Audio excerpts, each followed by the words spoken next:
fihi ghara hira'in wa huwa jabalun ala tariqi Makkah ila akhirih. Ma'asyiral hadirin wal hadirat rahimakumullah, wabil khusus yang sama-sama kita hormati guru kita Al-Fadhil Sayyid Al-Habib Isa bin Al-Walid Al-Habib Muhammad Aidid, juga Syarifah Imam binti Al-Habib Umar Aidid. Kita doakan beliau, keluarga besarnya, mudah-mudahan senantiasa diberikan sehat wal afiat zahiran wa batinan, ilmu beliau manfaat untuk kita dunia dan akhirat. Dan juga yang sama-sama kita hormati seluruh jamaah Majelis Taklim Nurul Fata, yang mudah-mudahan taklim kita, duduk kita, niat kita, langkah kita semua mendapatkan keridhaan di sisi Allah Subhanahu wa taala dan syafaat dari Nabi kita Muhammad sallallahu alaihi wasallam. Melanjutkan kembali dalam kajian Sirah Nurul Yakin, Khulasah Nurul Yakin, sampai kepada judul yang ke-11. Ini akhir dari khulasah pada dauril awal, artinya satu putaran yang pertama. Nanti putaran yang keduanya itu ad-daurus tsani, sudah memasuki Rasulullah menjadi Rasul, diangkat di umur 40. Nah, ini di akhir, ya, di sini dikatakan hina maqarabal arba'ina min umrih, tatkala Rasulullah SAW sudah mendekati usia ke-40, berarti kurang lebih masih 30-an, ya, tidak dipastikan. Tadi saya buka juga dalam kitab yang lain, dalam Rahiqul Maktum, ya, juga belum ada atau tidak tercatat sejarah-sejarah yang lainnya. Ya, bukan berarti tidak ada, karena memang menceritakan apa adanya. Jangan sampai kejadian yang tidak berlaku di zaman Rasul atau kepada Rasul malah diada-ada. Jadi cerita kemarin itu kan masih seputar tentang kehidupan Rasulullah di antara kaumnya dengan segala macam sifat-sifat baik, akhlak yang mulia yang tadi disebutkan guru kita. Nah, ini sudah mendekati usia daripada 40, berarti 30-an. Ahabbal ibti'ad anin nas wal ibadah. Rasulullah suka menyendiri, menjauh. Ibti'ad, ya, ba'id artinya jauh, artinya menjauh dari mana? Dari manusia. Karena saat itu sudah banyak sekali kerusakan-kerusakan dan banyak sekali pelanggaran-pelanggaran, ya, yang dilakukan oleh orang-orang jahiliyah. Semakin menjadi, maka Rasulullah mengambil keputusan al-ibti'ad. Ya, kata ulama bahkan tahannus, atau dengan bahasa uzlah. Uzlah itu menyendiri. Kadang memang di dalam kesendirian itu, disitulah kita akan mendapatkan ketenangan, bahkan mendapatkan satu inspirasi yang tidak kita dapat ketika kita dalam keramaian.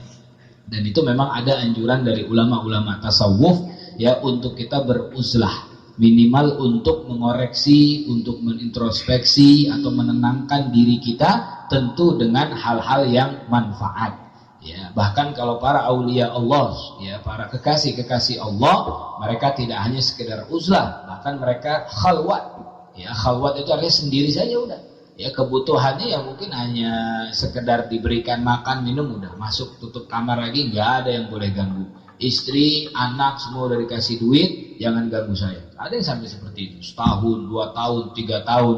Nah, ini memang sudah dari dulu dilakukan oleh Rasul Shallallahu Alaihi Wasallam. Ya, bahasa uzlah, ibtiad atau tahannus, berdiam diri.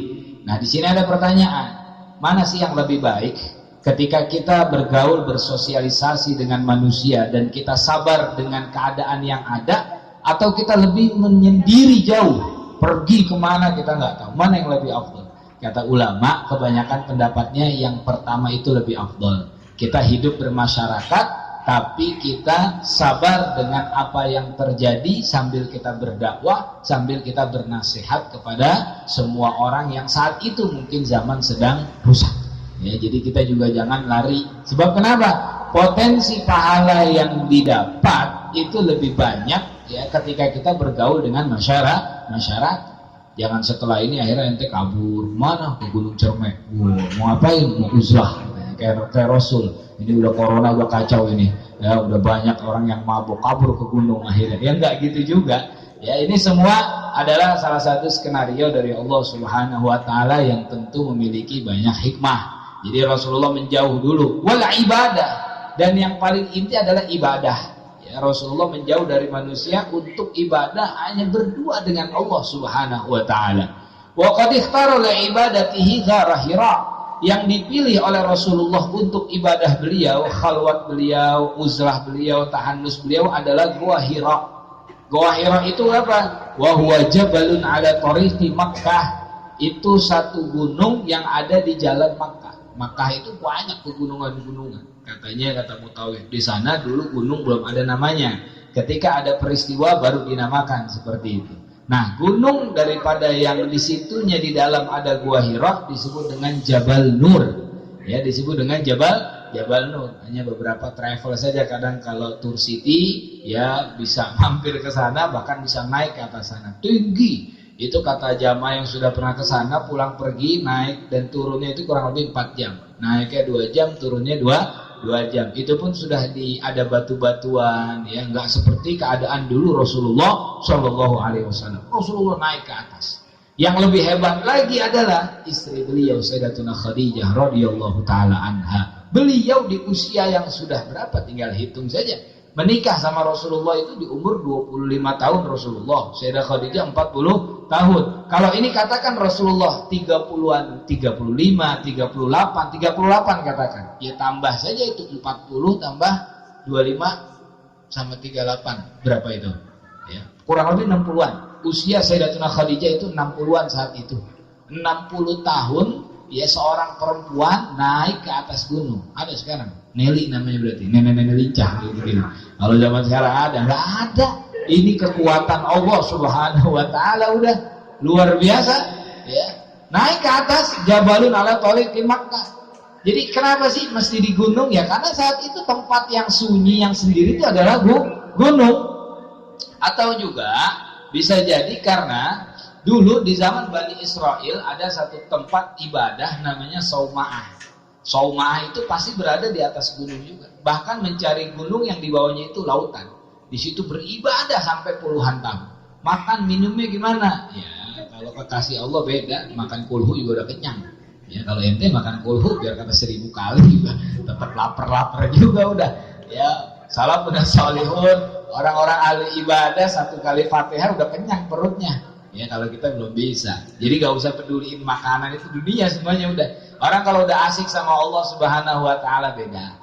Ya, bahkan jangan kepada Allah, melihat wajah Rasulullah Shallallahu Alaihi Wasallam saja itu udah melupakan semua masalah kehidupan. Jangan Rasulullah, Habib Abdullah Al-Haddad dalam manaqibnya, banyak orang yang hadir di majelis beliau hanya ingin menatap wajah beliau saja. Kenapa? Melupakan masalah hidup.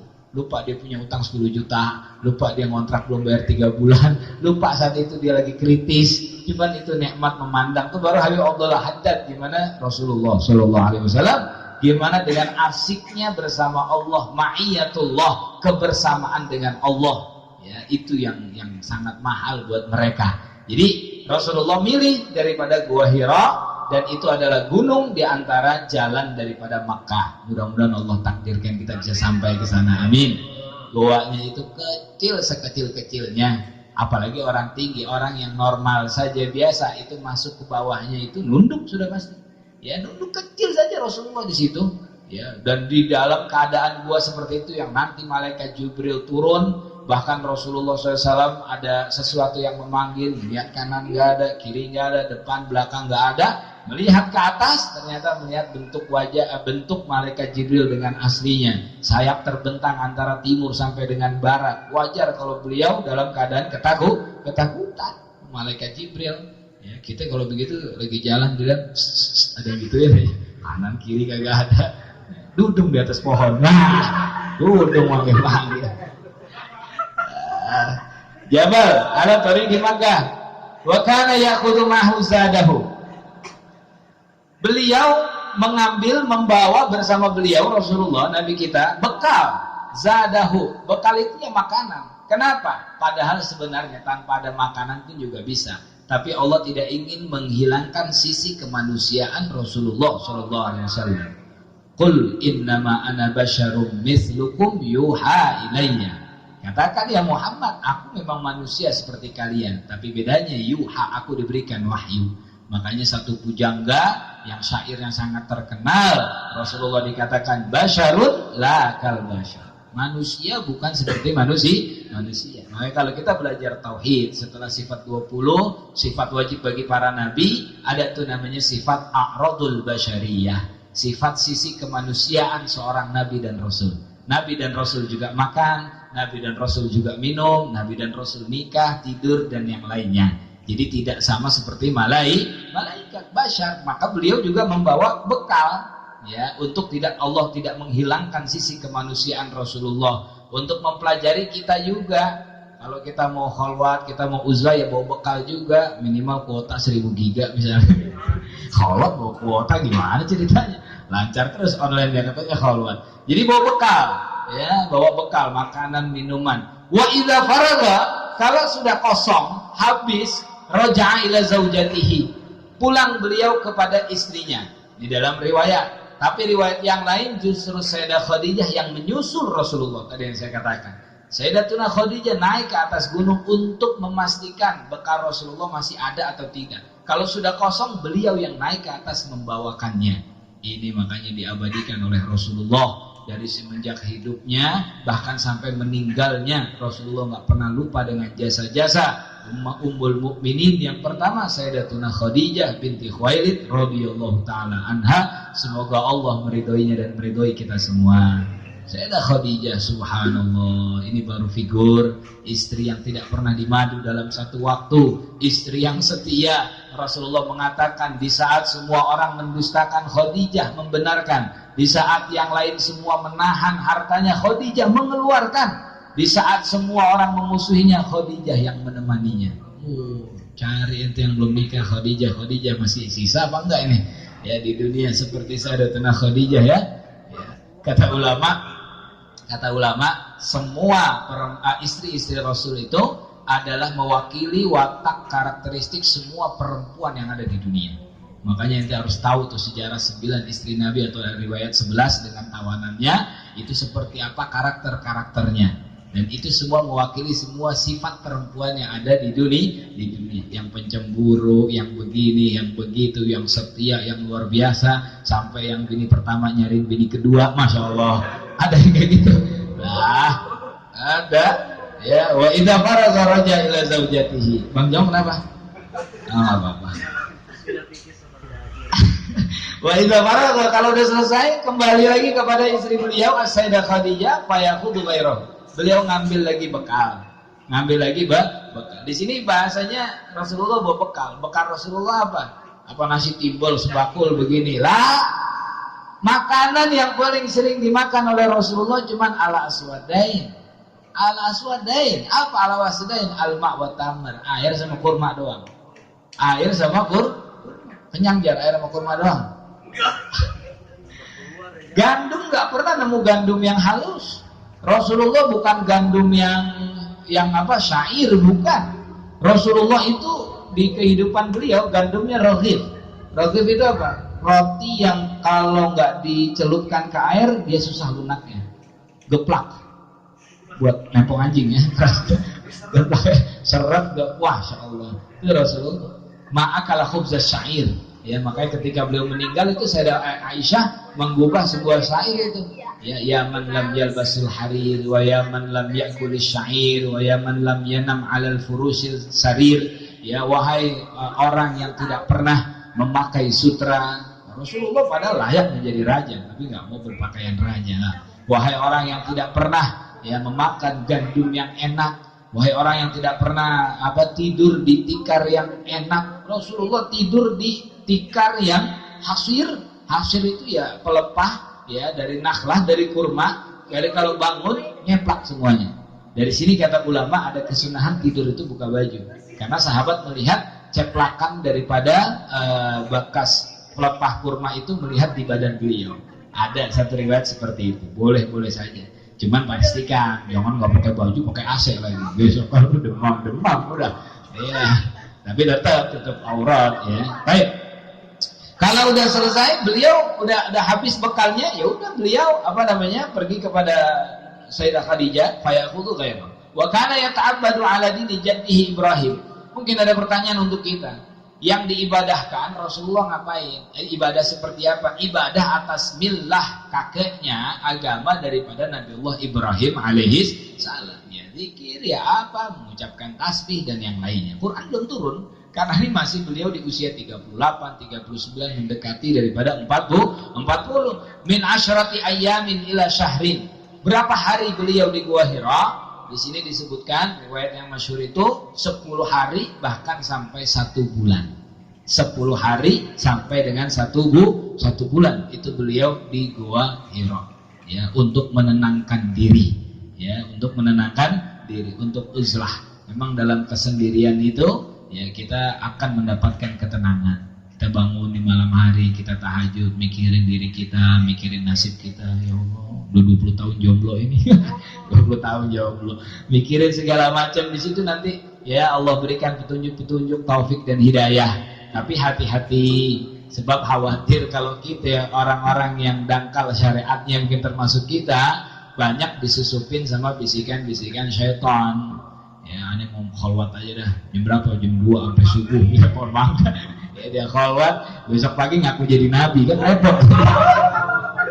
Itu kan cerita yang baru-baru, ya berapa tahun yang lalu, Nabi dari Jember lagi tahajud, lagi sujud, katanya ada yang bisikin, Yasin, innaka laminal mursalin, engkau ini termasuk bagian Rasul. Besoknya memproklamirkan bahwa dirinya adalah Rasul, Nabi. Wah, kacau jadinya. Ya, namanya siapa juga Tugimin apa siapa. Ya, jadi gak jelas itu. Ya ta'abbal ala dini jaddi, ibadah atas agama kakeknya Nabiullah Ibrahim alaihissalam.